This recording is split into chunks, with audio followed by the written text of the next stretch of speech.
आज हम लोग समांतर श्रेणी के विषय में जानकारी प्राप्त करेंगे। यहाँ पर दो सूत्र हैं। जो पहला व्यापक पद का सूत्र है a equal to A plus N minus one D और समांतर श्रेणी के n पदों का योगफल S N equal to N by two A plus N minus one D. ये सूत्र का सत्यापन कैसे हुआ, मतलब ये सूत्र आए कहाँ से हैं, सबसे पहले इनके बारे में चर्चा करते हैं। एक सीरीज मान लेते हैं हम 2, 4, 6, 8 और 10। यहाँ पर 5 पद हैं, 2, 4, 6, 8 और 10।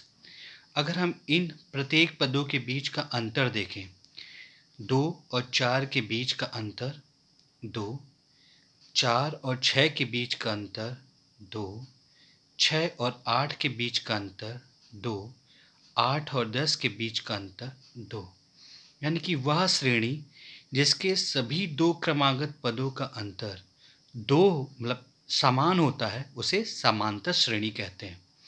अब यहाँ पर पहला पद क्या है? पहला पद 2 है। अगर इसमें हम कॉमन जो डिफरेंस है 2 उसको 2 जोड़ देते हैं तो हमें अगला पद 4 मिल जाता है। उस पद में अगर हम फिर से कॉमन डिफरेंस 2 जोड़ देते हैं तो हमें अगला पद 6 मिल जाता है। और 6 में फिर से अगर हम कॉमन डिफरेंस जोड़ दें तो अगला पद हमको 8 मिल जाता है। कॉमन डिफरेंस को हम लोग डी से डिनोट करते हैं। मान लेते हैं कि हमारा पहला पद ए 2 है।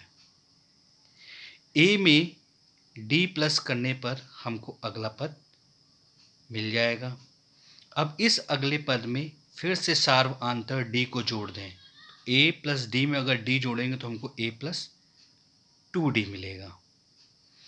इसमें फिर से सार्वआंतर डी जोड़ने पर जो कॉमन डिफरेंस है a प्लस 3d। इसी तरह से अगर हम n पदों की बात करें तो हमें जो पद मिलेगा आखिरी a plus N minus one D. ये इसका व्यापक पद है जिसे हम लोग कॉमन पद मतलब जनरल टर्म कहते हैं। तो पहले सूत्र की उत्पत्ति यहीं से हो रही है कि nवां पद a n equal to a plus N minus one D यहाँ से आया। अब यहाँ nवें पद में n माइनस वन क्यों आ रहा है? यहाँ अगर आप देखेंगे कि पहले पद में कोई भी सार्वंतर नहीं जुड़ रहा है, सार्वंतर दूसरे पद से जुड़ना शुरू हो रहा है, इसीलिए यहाँ से यहाँ तक का जो पद है वो n माइनस वन होंगे। अगर हम पूरे पद की बात करें यहाँ से यहाँ तक का कितने पद होंगे? n पद होंगे। और उनमें से अगर एक पद हम घटा दें तो यहाँ पर n माइनस वन पद है। तो ये जो व्यापक पद का फॉर्मूला है a n equal to a plus N minus one D वो यहाँ से आया है।